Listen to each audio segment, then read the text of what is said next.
PMC ప్రేక్షకులందరికీ ఆయుష్మాన్ భవ కార్యక్రమానికి సాదర స్వాగతం. యువతలో మానసిక సమస్యలు మరియు పరిష్కారాలు అనే అంశంతో పార్ట్ 2 భాగాన్ని మనతో పంచుకోవడానికి మన ముందున్నారు ఆరోగ్యరత్న యోగా సుబ్రహ్మణ్యం గారు. వారితో మాట్లాడి మరిన్ని వివరాలు తెలుసుకుందాం. సార్ నమస్తే సార్. నమస్తే సార్, మనం లాస్ట్ ఎపిసోడ్లో చాలా చెప్పుకున్నాం సార్. అంటే యువతకి డిప్రెషన్ ఎందుకు వస్తుంది, ఎలా వస్తుంది, అది ఏంటి అనేది కొంచెం వివరంగా పార్ట్ ఎపిసోడ్ 1 మిస్ అయిన వాళ్ళు కొంచెం 2ని చూసినప్పుడు కూడా వాళ్ళకి కొంచెం అర్థమయ్యేటట్టుగా షార్ట్ అండ్ స్వీట్గా వివరిస్తారా సార్? ఓకే, తప్పకుండా.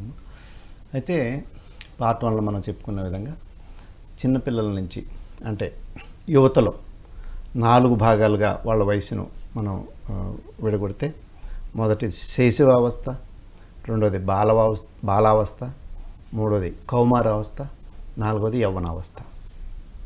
ఈ 4 దశల్లో వాళ్ళ యొక్క పరివర్తన ఎలా ఉంటుంది, వాళ్ళ యొక్క మానసిక స్థితి ఎలా ఉంటుంది, వాళ్ళ తల్లిదండ్రుల యొక్క రోల్ ఎలా ఉంటుంది, వాళ్ళ ప్రభావం తల్లిదండ్రుల ప్రభావం వాళ్ళ మానసిక స్థితిపైన ఎటువంటి ప్రభావాన్ని చూపిస్తుంది, అదేవిధంగా టీచర్స్ యొక్క ప్రభావం వాళ్ళపైన ఎలా ఉంటుంది, దాని తర్వాత స్నేహితుల యొక్క ప్రభావం ఎలా ఉంటుంది, ఈ అన్ని విషయాలు కలిసి ఒక టీనేజర్స్ అంటే ఒక యవ్వన దశ వచ్చినప్పుడు, అంటే యవ్వన దశ వచ్చినప్పుడు వాళ్ళ యొక్క మానసిక స్థితి, సమాజం యొక్క ప్రభావం.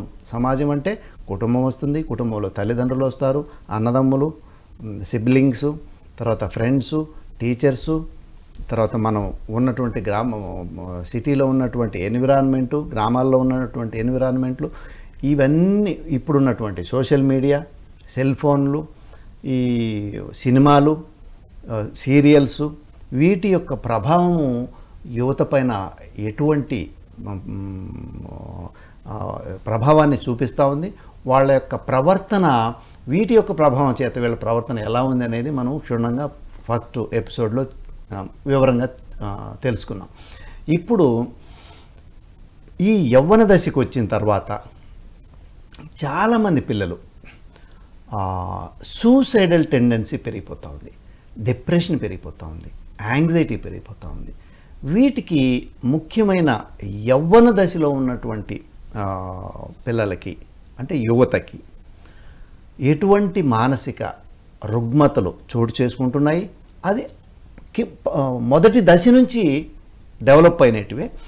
ఇప్పుడు కరెంట్ సిచ్యువేషన్లో వాళ్ళు ఎటువంటి సమస్యలకు ఎదురవుతున్నారు, ఎటువంటి బాధలు వాళ్ళు అనుభవిస్తున్నారు, వాటికి పరిష్కారం యోగం ద్వారా మరియు లైఫ్ స్టైల్ చేంజెస్ ద్వారా, లైఫ్ స్టైల్, యోగాభ్యాసము, తర్వాత మన సనాతన ధర్మం యొక్క గైడెన్స్, ఈ మూడింటిని బేస్ చేసుకొని ఈనాటి యువత ఎలా ముందుకు వెళ్ళాలన్నది ఈరోజు వివరంగా తెలియజేసుకుందాం. సార్, జనరల్గా మనకి మన పాతకాలంతో పోలిస్తే సార్, అప్పుడు కన్నా ఇప్పుడే మనకి సూసైడ్ రేట్ అనేది ఎక్కువగా ఉంది సార్. అంటే అసలు అప్పుడు వాళ్ళు ఎందుకు తట్టుకునే వాళ్ళు, ఇప్పుడు ఎందుకు సార్ అసలు బేర్ చేయలేకపోతున్నారు? అంటే ఏ చిన్న విషయమైనా, ఒక ఎగ్జామ్ ఫెయిల్ అయినా, లైఫ్ పార్ట్నర్తో ఏదైనా అయినా, ప్రతిదానికి చాలా ఈజీగా, అవును సార్, లవ్ ఫెయిల్యూర్ అయినా చాలా ఈజీగా సూసైడ్ అనేది చేసేసుకుంటున్నారు సార్. యాక్చువల్లీ ఆ సూసైడ్ చేసుకునే టైంలో ఉన్నంత ధైర్యంలో ఒక పావంతున్న బతకడానికి చాలా గొప్ప సార్ అది. ఇది మీరు చాలా ఇంపార్టెంట్ క్వశ్చన్ అడిగారు. నిజంగా ఈ కాలంలో యువతకి మీరు అడిగిన ప్రశ్న చాలా, దీనికి సమాధానం ఈ డిస్కషన్లో యువతకి చాలా ఉపయోగపడుతుందమ్మా. మీరన్నది సూసైడల్ టెండెన్సీ గతంతో పోలిస్తే ఇప్పుడు అధికంగా ఉంది. Yes, that is true. ఎందుకంటే గతంలో మనకు ఉమ్మడి కుటుంబాలు ఉండేటివి. తల్లి తండ్రితో పాటు అవ్వ తాత ఉండేవాళ్ళు, అత్తమామలు ఉండేవాళ్ళు, చిన్నాన్న పెదనాన్న ఉండేవాళ్ళు, వాళ్ళ పిల్లలు ఉండేవాళ్ళు. ఎదిగే దశలో లేదా యవ్వనం వచ్చిన తర్వాత అయినా కూడా అవ్వ తాతలు వాళ్ళని బాగా గైడ్ చేస్తూ ఉండేవాళ్ళు. ఒకవేళ అమ్మా నాన్న ఏదైనా పని మీద వెళ్ళినా కూడా, వాళ్ళ పనులు వాళ్ళు చేసుకుంటూ వీళ్ళకు టైం ఇవ్వలేకపోయినా కూడా, అవ్వ తాతలు అనేవాళ్ళు వాళ్ళకు లాట్ ఆఫ్ లైఫ్ ఎక్స్పీరియన్సెస్ ఉంటాయి. వాళ్ళు ఏమి చదువుకోకపోయినా కూడా జీవిత అనుభవాలు, వాళ్ళు బోలెడని జీవిత అనుభవాలని గడించుంటారు. ఆ అనుభవాలతోటి వీళ్ళతోటి ఎక్కువ టైం స్పెండ్ చేసేవాళ్ళు. వాళ్ళకి ఎటు రిటైర్మెంట్ వచ్చేసి ఉంటుంది, వాళ్ళకి ఎక్కువ పనులు ఉండేవి కాదు. అందుకని చిన్నపిల్లలతోటి కానీ ఈ యవ్వనావస్థలో ఉన్నటువంటి వీళ్ళ పిల్లలతోటి దగ్గరకు తీసుకోవడము, వాళ్ళ అనుభవాలు చెప్పడము, వీళ్ళు ఏమన్నా ఉంటే అడిగి తెలుసుకోవడము, వాళ్లకు బాండేజ్ అధికంగా ఉండేది. ఒక తాతకి మనవడికి కానీ అవ్వకు మనవరాలకి కానీ ఎక్కువ బాండేజ్ ఉండేది. ఆ బాండేజ్లో ఏం జరుగుతుందంటే ఫ్రెండ్షిప్ అనేది డెవలప్ అవుతుంది. ఈనాటి పిల్లల్లో ఆ ఫ్రెండ్షిప్ అనేది అవ్వతాతలు లేరు కాబట్టి, ఎందుకంటే అవ్వతాతలు వృద్ధాశ్రమాలకు వెళ్ళిపోతున్నారు, అమ్మా నాన్న ఉద్యోగాలకు వెళ్ళిపోతున్నారు, ఇంట్లో వీళ్ళు ఒక్కరే ఉంటున్నారు. ఇంటికి వస్తే తర్వాత ఇంటికి వచ్చిన ఫ్రెండ్స్ ఉంటున్నారు. ఫ్రెండ్స్ ఎవరంటే ఇన్స్టాగ్రాము, ఫేస్బుక్, ఇంకా రకరకాలైనటువంటి సోషల్ మీడియా. సో ఇక్కడేం జరుగుతూ ఉంది, ఆనాడు వాళ్ళు ఏం చెప్పేవాళ్ళు, యవ్వన దశ వస్తూ ఉంది, నెక్స్ట్ ఏంటి, నీ కెరీర్ ఏమనుకుంటున్నావు, వాళ్ళలో ఆసక్తిని గమనించేవాళ్ళు. ఏ సబ్జెక్టు పైన వీళ్ళకి ఆసక్తి ఉందని వీళ్ళు గమనించేవాళ్ళు.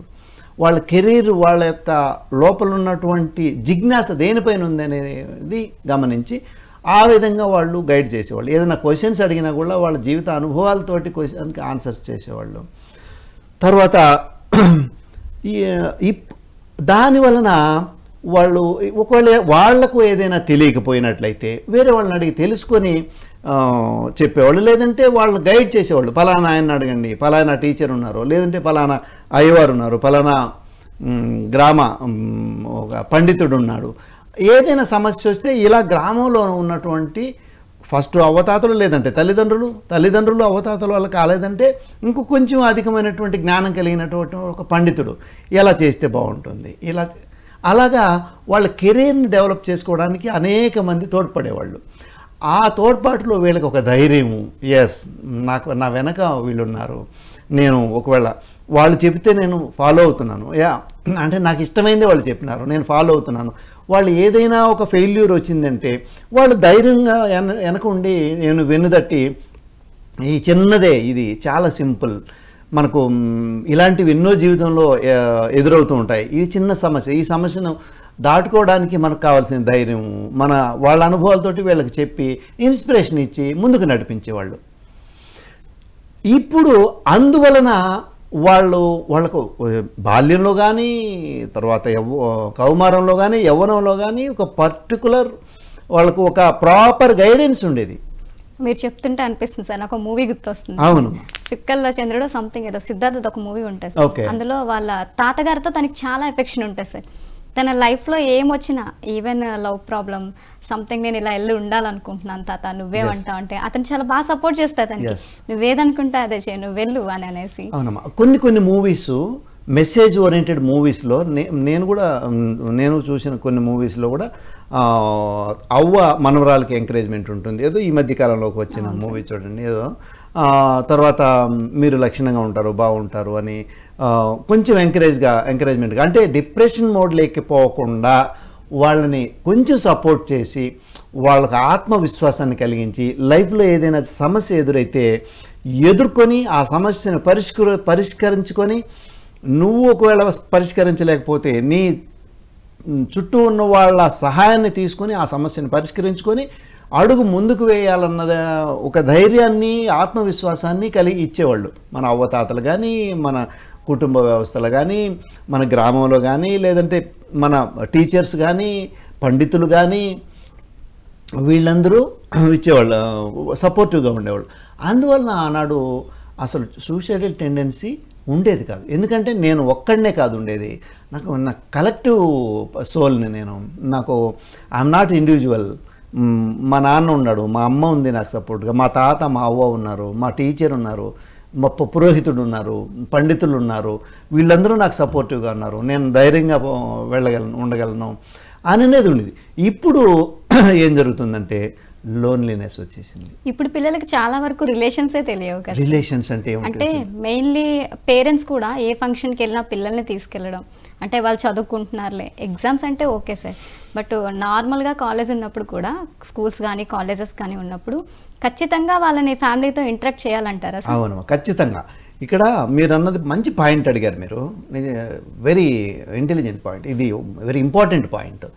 ఎందుకంటే ముందు బంధువులు, చుట్టాలు, రిలేషన్స్, మన సిబ్లింగ్స్ కానీ, ఇప్పుడు నాన్న తమ్ముళ్ళు, అన్నలు, అక్కలు, చెల్లెళ్ళు, మేనత్తలు, చిన్నాన్నలు, పెదనాన్నలు, వీళ్ళు బంధువులు ఉండాలి. అమ్మ వైపు నుంచి అన్నలు, తమ్ముళ్ళు, వాళ్ళు మేనమామ, అత్తలు వాళ్ళు ఉండేవాళ్ళు, అత్త పిల్లలు, వాళ్ళ పిల్లలు. ఇంకా ఇవన్నీ దగ్గర బంధువులు ఎవరంటే నాన్న తరపున వాళ్ళ రక్త సంబంధీకులు, అమ్మ తరపున రక్త సంబంధీకులు, వీళ్ళు చాలా దగ్గర బంధువులు.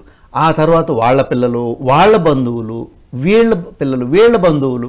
అంటే దాదాపు ఏదైనా ఒక శుభకార్యానికి, ఒక పెండ్లికి కానీ ఏదైనా శుభకార్యానికి వెళ్తే కొన్ని వందల సంఖ్యలో వచ్చేవాళ్ళు బంధువులందరూ.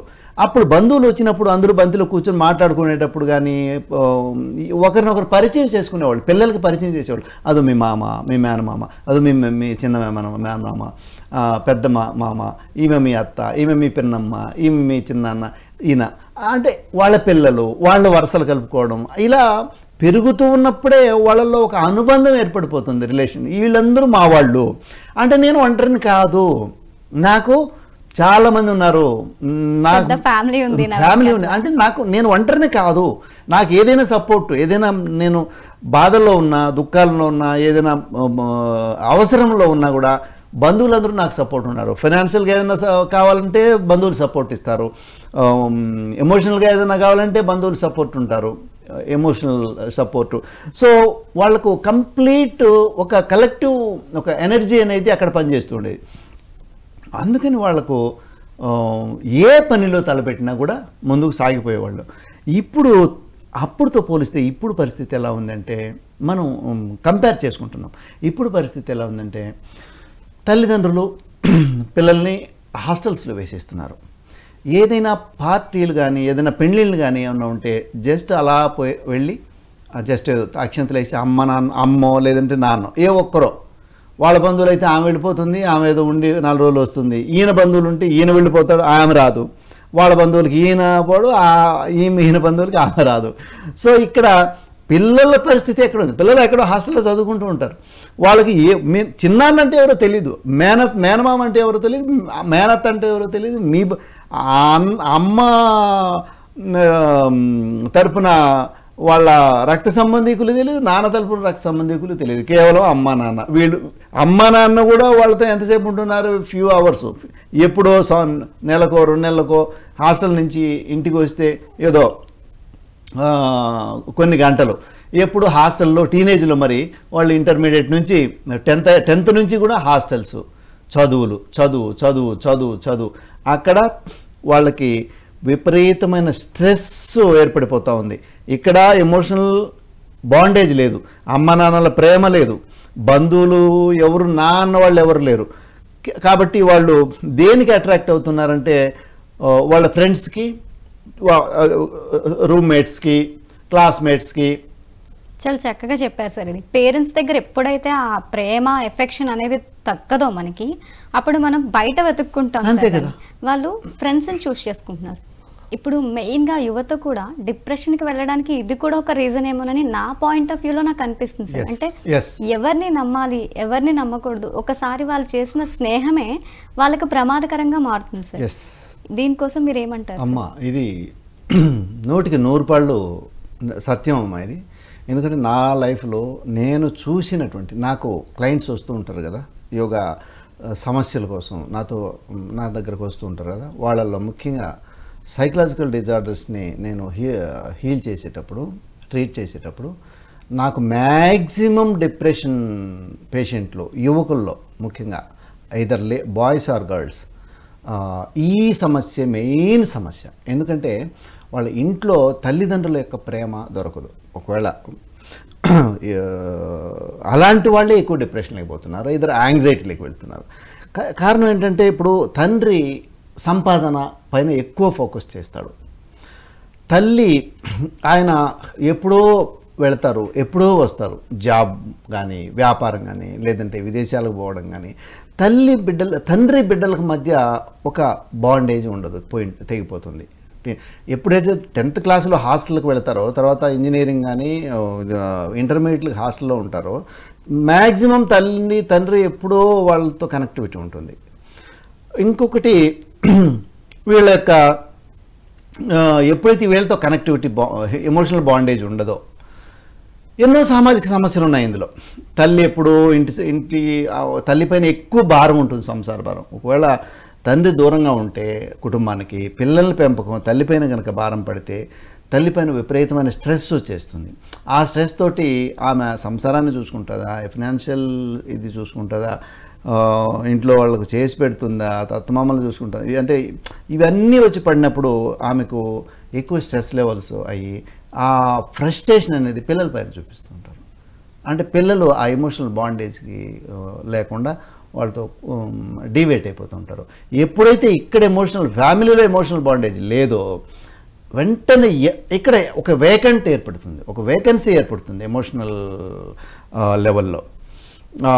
ఆ వేకెన్సీని ఫిల్ చేసుకోవడానికి we need someone to fill that emotional vacancy, vacuum. అప్పుడు వాళ్ళకు ఫ్రెండ్స్ తప్ప వేరే మార్గం దొరకదు. ఫ్రెండ్స్ లేదా సెల్ ఫోన్. ఈ సెల్ ఫోన్ ఏం చేస్తుందంటే మైండ్ని రిప్పల్ చేసి డిప్రెషన్లోకి తీసుకువెళ్తుంది, నిలకడ లేకుండా చేస్తుంది మనసుని. ఎప్పుడు సెల్ ఫోను పట్టుకోవాలి, లేదంటే ఆ వ్యాక్యూమ్ అనేది అలాగే ఉంటుంది. సో అది ఏం చేస్తుందంటే మెల్లమెల్లగా మనసు నిలకడ లేకుండా చేసి ఎప్పుడు రిప్లైట్గా చేస్తుంది. ఇంకా ఎక్కువ ఎమోషనల్ వ్యాక్యూమ్ ఏర్పడుతుంది. అప్పుడు ఫ్రెండ్స్ అవసరం అవుతారు, ఖచ్చితంగా అవసరం అవుతారు. అది ఒకవేళ గర్ల్స్ అయితే పర్వాలేదు సమ్వేర్. ఒకవేళ ఫ్రెండ్స్లో కనుక బాయ్స్ ఉన్నారంటే వాళ్ళు వీళ్ళ యొక్క ఎమోషనల్ నీడ్ని బేస్ చేసుకుని వాళ్ళు మిస్లీడ్ చేసి, మిస్గైడ్ చేసి వాళ్ళని రకరకాలుగా వాళ్ళని వాడుకొని వాళ్ళు డిప్రెషన్లోకి పోయే విధంగా కారణమవుతున్నారు. ఈ యొక్క ఫ్రెండ్స్ ముఖ్యంగా మనం ఎవరితో అయినా స్నేహం చేయాలని అన్నప్పుడు ఇదొక్కటి మాత్రం చాలా జాగ్రత్తగా వ్యవహరించాలి, ముఖ్యంగా ఆడపిల్లలు. ఎందుకంటే వాళ్ళ యొక్క ఎమోషనల్ లెవెల్ యవ్వనం స్టార్ట్ అయిన తర్వాత వాళ్ళకు ఒక వ్యాక్యూమ్ అనేది ఈ పరిస్థితుల్లో ఖచ్చితంగా ఏర్పడుతుంది. ఈ ఖచ్చితంగా ఏర్పడినప్పుడు వాళ్ళు బాయ్స్కి దూరంగా ఉండాలి, మెయిన్ పాయింట్. ఎందుకంటే బాయ్స్ సైకాలజీ ఎలా ఉంటుందంటే ఆ వయసులో ఎంతసేపు ఇప్పుడు వెన్న నిప్పులాగా ఉంటుంది. వీళ్ళు ఎంతసేపు అట్రాక్షన్కు లోను చేస్తారు. అలా అట్రాక్షన్ కనుక లోనైతే ఖచ్చితంగా వాళ్ళు ఒకరి తర్వాత ఒకరు ఇప్పుడు ఒక బాయ్ ఉన్నాడు, బాయ్ ఫ్రెండ్ అంటున్నారు. బాయ్ ఫ్రెండ్ వాడు ఈమె యొక్క ఎమోషనల్ నీడ్ తీర్చలేనటువంటి పరిస్థితుల్లో వాడు కూడా టైం ఇవ్వలేడు. ఎందుకంటే వాడికి బోల్డన్ని వ్యవహారాలు ఉంటాయి, బోల్డన్ని ఇవి ఉంటాయి. వాడు కూడా టైం ఇవ్వలేడు. వీడు టైం ఇవ్వలేదని చెప్పేసి ఇంకొకరు ఎవరో ట్రై చేస్తే అక్కడ ఫిల్ చేసుకోవాలని, ఎమోషనల్ వ్యాక్యూమ్ని ఫిల్ చేసుకోవాలని అక్కడ వేరే వ్యక్తితో స్నేహం చేయడం, వాడు కూడా టైం ఇవ్వక వాడు ఇంకా ఈ వ్యాక్యూమ్ వేకెన్సీ పెరిగిపోయి ఇంకొక వ్యక్తి అలా మల్టిపుల్ పార్ట్నర్స్ ఫ్రెండ్స్ అని ఎంటర్ అవుతారు, తర్వాత బాయ్ ఫ్రెండ్ అవుతాడు, తర్వాత ఆమెని అనేక రకాలుగా వాడుకొని, అంటే వాళ్ళ యొక్క ఎమోషనల్ సిస్టమ్ పైన వాళ్ళ ఆ యొక్క ఆక్సిటోసిన్ రిలీజ్ అవుతుంది స్త్రీకి. సో ఒకరితో ఎమోషనల్ బాండేజ్ ఉన్నప్పుడు, సో అట మల్టిపుల్ పీపుల్ తోటి బాండేజ్ కనుక ఏర్పడినప్పుడు మైండ్ ఒక చోట నిలకడగా ఉండదు. ఏ విధంగా అయితే ఫోను ఒక దశలోకి తీసుకొచ్చి వదిలిపెట్టేస్తుంది, ఆ తర్వాత ఈ మల్టిపుల్ పార్ట్నర్స్ ఇంకా పాతాళానికి తీసుకుని వాళ్ళ మానసిక స్థితిని కంప్లీట్గా డిప్రెషన్లోకి నెట్టేస్తారు, ఇద్దరు యాంగ్జైటీలోకి నెట్టేస్తారు. ఇంకా చివరికి ఆ అమ్మాయికి ఎక్కడ ఆ ఎమోషనల్ వేకెన్సీని ఫుల్ఫిల్ చేసే వ్యక్తి ఈ ప్రపంచంలో దొరకరు. సో ఆ కారణం చేత నాకెందుకు ఈ బతుకు, నాకెందుకు ఈ జీవితం అని చెప్పేసి she will go to suicide. Sir ఇప్పుడు మీరు చెప్పారు కదా సార్, ఇప్పుడు ఇలా అంటే స్త్రీలు అనేవాళ్ళు చాలా దేనిగా కూడా చాలా ఈజీగా మ్యానిపులేట్ అవ్వచ్చు వాళ్ళు చెప్పేదాన్ని. అంటే యువతలో ఎందుకు సార్ అలా అసలు వాళ్ళకి ఆ సెలెక్షన్ అనేది ఎందుకు రావట్లేదు సార్? అంటే వాట్ ఈస్ ట్రూ లవ్ అనేది ఎందుకు సార్ తెలియట్లేదు వాళ్ళకి? అమ్మ యాక్చువల్గా ఏంటంటే ఇక్కడ వీళ్ళు యవ్వన దశలోకి అడుగుపెట్టే దశలో తల్లి తండ్రి వాళ్లకు మంచి ఒక గైడ్గా ఉండాలి. వాళ్ళు చేసే ప్రతి యాక్షన్ని, ప్రతి ఆలోచనని వీళ్ళు కీన్ అబ్జర్వేషన్లో అబ్జర్వ్ చేస్తూ ఉండాలి. ఏదైనా వాళ్లకు ఇప్పుడు అది లోపించింది. పూర్వమైతే యవ్వన దశ వస్తేనే పెళ్ళిళ్ళు చేసేవాళ్ళు.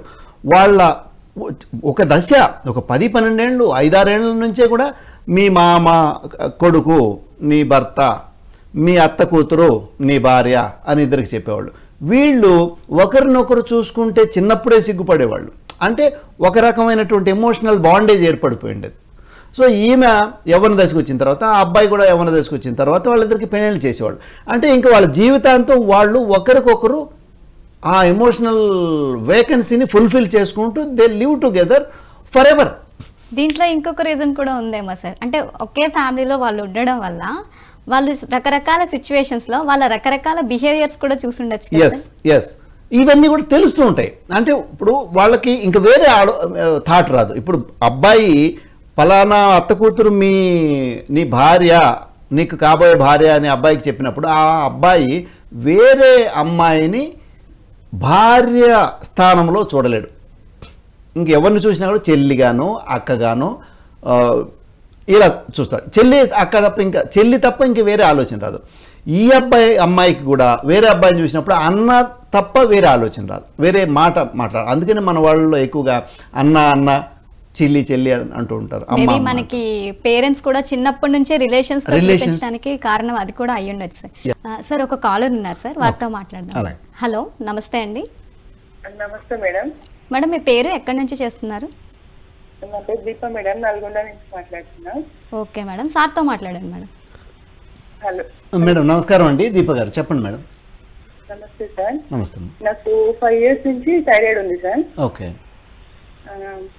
రీసెంట్ గా 2 years బ్యాక్ డెలివరీ అయింది సార్. ఓకే. డెలివరీలో మేడం 50 mcg రాసింది సార్. తర్వాత బేబీ పుట్టిన తర్వాత మళ్ళీ థైరాయిడ్ చాలా 100 above పెరిగింది సార్. ఓకే. ఫేస్, నెక్ మొత్తం వాపు వచ్చేసింది సార్. అప్పుడు మళ్ళీ అప్పుడు డాక్టర్ దగ్గరికి వెళ్తే 100 రాసారు డోసు. ఓకే. 100 యూజ్ చేస్తున్నాను సార్. ఇప్పుడు నార్మల్ ఉంది. నార్మల్ ఉన్నా సరే సార్ అదే కంటిన్యూ చేయండి, లేకపోతే పెరిగిపోతుంది అని చెప్పింది సార్. ఓకే. మళ్ళీ 100 డోస్ ఎందుకు, నార్మల్ ఉంది కదా అనేసి నేనే 50 mcg యూజ్ చేస్తున్నాను సార్. అది 50 వాడితే మళ్ళీ 6 అట్లా ఉంది సార్. ఇప్పుడు 6 above ఉంది మళ్ళీ. ఇప్పుడు మీ సమస్య థైరాయిడ్ అమ్మా? థైరాయిడ్. అయితే యాక్చువల్గా ఇది యువతలో మానసిక సమస్యలు పరిష్కార మార్గాలనే ప్రోగ్రామ్ అమ్మా. ఇది మీ సమస్యకి పరిష్కారం నేను చెప్తాను. అది యాక్చువల్గా ఏంటంటే పోస్ట్ డెలివరీ మీకు సిజరేరియనా మామూలుగా నార్మల్ డెలివరీ అమ్మా? సిజేరియన్ అప్పుడు మీరు ఒక 6 months టైం పడుతుంది. పోస్ట్ డెలివరీ ఎక్సర్సైజెస్ కొన్ని ఉన్నాయి. దాంట్లోనే మీకు థైరాయిడ్ యాక్టివేట్ అవ్వడానికి యోగాసనాలు ఉంటాయి. ఒక ప్రాపర్గా మీరు కొద్ది రోజులు ఆ డాక్టర్ చెప్పిన విధంగానే ఫాలో అవ్వండి. మరీ పెరగకుండా ఉండడానికి డాక్టర్స్ యొక్క, వైద్యుల యొక్క పర్యవేక్షణలోనే కొంచెం మేనేజ్ చేయండి కొద్ది రోజులు. ఒక 4 months తర్వాత నాకు కాల్ చేయండి. నా నంబర్ తీసిపెట్టుకోండి. ఒక 3-4 months తర్వాత ఒక 3 months తర్వాత నాకు కాల్ చేయండి. ఇప్పుడు 2 months అంటే 3 months అంటే 5 months అవుతుంది. లేదా 4 months తర్వాత అయినా కూడా నాకు కాల్ చేయండి. నేను మీకు యోగిక్ ప్రాక్టీసెస్ చెప్తాను. మీకు థైరాయిడ్ నార్మల్ అయిపోతుంది. ఈ యొక్క డెలివరీలో వచ్చినటువంటి మార్పులు, శరీరంలో ప్రెగ్నెన్సీలోను డెలివరీలో వచ్చిన మార్పులన్నింటినీ కూడా మరి రీసెట్ చేసుకోవడానికి యోగాభ్యాసం బాగా ఉపయోగపడుతుంది. ఆసన, ప్రాణాయామాలు, ముద్రలు. ఇది నాకు తెలిసి మీరు వైద్యుడి యొక్క పర్యవేక్షణలోనే ఉండడం మంచిది. ఎందుకంటే మీకు అంటే ఒక మెడికల్ నాలెడ్జ్ లేకుండా వాటిని మీరు తగ్గించడం కానీ పెంచడం కానీ చేయకూడదు. హార్మోన్ టాబ్లెట్ అది. కాబట్టి వైద్యుడి పర్యవేక్షణలో వాళ్ళు చెప్పినట్లే నడుచుకోండి. ఒక 3 months తర్వాత నాకు కాల్ చేయండి. నేను మీకు యోగాభ్యాసాన్ని యాడ్ చేస్తాను, తర్వాత స్లోగా టాబ్లెట్ని ఒకేసారి ఆపకూడదు, టాబ్లెట్ స్లోగా తగ్గిస్తూ తగ్గిస్తూ తగ్గిస్తూ టాబ్లెట్ని కనుక ఆపేసి ఇక్కడ కంప్లీట్ యోగాలో కూడా మనం మేనేజ్ చేసుకోవచ్చు థైరాయిడ్ అనేది. ఓకే, థ్యాంక్స్ ఫర్ కాలింగ్ అండి. సార్ మనం చెప్పుకుంటున్నాం సార్, మన ఊర్లోనైతే పక్కింటి వాళ్ళని ఎదురింటి వాళ్ళని అందరినీ కూడా ఒక రిలేషన్షిప్ తోని పిలిపించేవాళ్ళు సార్. ఇప్పుడు మనము ఎమోషనల్ బాండేజ్ దగ్గర ఉన్నాం కదా, అయితే ఇక్కడ ఈ అంటే పూర్వము ప్రతి ఒక్కరితోనూ మనకు ఒక ఎమోషనల్ వేకెన్సీ లేకుండా ఉండేది అని చెప్పడానికి ఇవన్నీ కూడా. ఎందుకంటే మనలో ఎమోషనల్ వేకెన్సీ కలగకుండా ఒంటరితనం అంటే లోన్లీనెస్ని క్రియేట్ కానియకుండా యువతలో ఇవన్నీ తోడ్పడేటివి. పక్కింటి వాళ్ళను వరుసలు కలిపి మాట్లాడడం కానివ్వండి, వీళ్ళతో పక్క వాళ్ళతోటి స్నేహం, పక్కింటి వాళ్ళతో స్నేహం కానీ, ఊర్లో గ్రామంలో మనకు స్నేహం పిల్లలతోటి, ఏ వయసు పిల్లలు ఆ వయసు ఆడుకునే వాళ్ళు, ఇవన్నీ కూడా వయసు వచ్చిన తర్వాత ఒక వేకెన్సీ ఏర్పడుతుంది, ఒక తోడు అవసరం అవుతుంది. దాన్ని అధిగమించడానికి కావలసినటువంటి ఏర్పాట్లన్నీ కూడా మన సనాతన సాంప్రదాయాల్లోనే పెట్టేసినారు, ఇంక్లూడ్ చేసేసినారు, మన లైఫ్ స్టైల్లోనే ఇంక్లూడ్ చేసేసినారు. ఇప్పుడు ఎందుకు అప్పటితో ఇప్పుడు కంపేర్ చేసినప్పుడు ఏం జరుగుతూ ఉందంటే, ఇక్కడ ఫ్రెండ్ లేరు మనకు. ఈవెన్ ఒక బాయ్కి బాయ్ అయినా గర్ల్కి గర్ల్ అయినా కూడా వాళ్ళ మెచ్యూరిటీ లెవెల్స్ వీళ్ళకంటే తక్కువ, సాధారణంగా ఈక్వల్ మెచ్యూరిటీ లెవెల్స్ ఉంటాయి, వాళ్ళకు ఎక్స్పీరియన్స్ ఉండదు. ఇప్పుడు వీళ్ళకి ఏదైనా సమస్య వచ్చినప్పుడు, ఒక ఎమోషనల్ వేకెన్సీ ఉన్నప్పుడు, ఒక ఇద్దరు బాయ్స్ కలిసి ఉన్నా కూడా వాళ్ళ యొక్క ఆలోచన విధానం ఎలా ఉంటుందంటే ఎగ్జాస్టింగ్గా ఉంటుంది కదా, ఎనర్జీ హై లెవెల్ ఎనర్జీ ఉంటుంది కదా ఏజ్లో యవ్వనంలో. సో దాన్ని వాళ్ళు ప్రాపర్ వేలో పెట్టుకోలేక వాళ్ళు తాగుడు ఎంజాయ్ చేద్దాం అనడము, తాగడము, సిగరెట్లు తాగడము, మత్తు పదార్థాలు, గంజాయి. ఇప్పుడు చూడండి మీరు పంజాబ్లో చూశారంటే మొత్తం యువత అంతా కూడా మత్తులో ఉంది. భారతదేశంలో కూడా ఇప్పుడు ఆంధ్రప్రదేశ్లో కూడా ఇంతకుముందు కొద్ది రోజులకు ముందు నేను చదివిన సమాచారాన్ని బట్టి ప్రతి గ్రామంలో కూడా గంజాయి దొరుకుతూ ఉంది. ముఖ్యంగా యువకులు 16 నుంచి 20 సంవత్సరాల మధ్యలో పిల్లలు, యువత విపరీతంగా గంజాయి తాగుతున్నారు. అంటే వాళ్ళకు దీనికి మెయిన్ కారణం ఏంటంటే సబ్స్టెన్సెస్ వైపుకి ఎందుకు వెళ్తారు అంటే కేవలం వాళ్ళ యొక్క వేకెన్సీని ఫుల్ఫిల్ చేసుకోవడానికే. ఇప్పుడు తాగుడు కానీ గంజాయి కానీ మత్తు పదార్థాల వైపుకి ఎందుకు వెళ్తారంటే ఇక్కడ ఒక ఒక వెలితి అనేది ఉంటుంది. ఆ వెలితిని కొద్దిసేపన్నా ఆ మత్తు తీసుకున్నప్పుడు కొద్దిసేపన్నా కొంచెం జాయ్ఫుల్గా ఉంటుంది, మళ్ళీ మత్తు దిగిపోతేనే మళ్ళీ నార్మల్ అయిపోతుంది. ఇక్కడ ఇవి ముఖ్యమైన కారణాలుగా మనము చెప్పుకోవచ్చు. కాబట్టి ఇక్కడ ఈ ఫ్రెండ్స్ కూడా ఏదైనా సమస్య వచ్చినప్పుడు ఫ్రెండ్స్ ఏం చేస్తారు, రాంగ్ గైడెన్స్లోకి వెళ్ళిపోతారు. కాబట్టి ఇవి మెయిన్ సామాజికంగా ఇప్పుడున్నటువంటి పరిస్థితుల్లో డిప్రెషన్ నుంచి తీసుకురావడం, డిప్రెషన్లోకి పోకుండా పిల్లల్ని కాపాడుకోవడం, మన యువతని కాపాడుకోవడం, మత్తు పానీయాల నుంచి, మత్తు పదార్థాల నుంచి, డ్రగ్స్ నుంచి మన పిల్లల్ని మనం కాపాడుకోవడం చాలా తలకు మించిన భారం అయిపోతా ఉందమ్మా. సో ఈ మనకు మార్పులు చేసుకోవచ్చు, కానీ దేశం మొత్తమే కాదు ప్రపంచం మొత్తంలో కూడా ఒక స్తబ్దుగా ఉంది. ఈ యొక్క డబ్బు వెనక పరిగెట్టే ఒక ఆశ అన్నది పిల్లలు, కుటుంబ వ్యవస్థ సక్రమంగా లేదు, చిన్నభిన్నమైపోయింది. నీడ్స్ కన్నా ఎక్కువ ఇంపార్టెన్స్ లగ్జరీస్కి ఇస్తున్నారు. అప్పుడు నీడ్స్ కంటే లగ్జరీస్కి ఇంపార్టెన్స్ ఇచ్చినప్పుడు టైం తక్కువ అయిపోతూ ఉంది.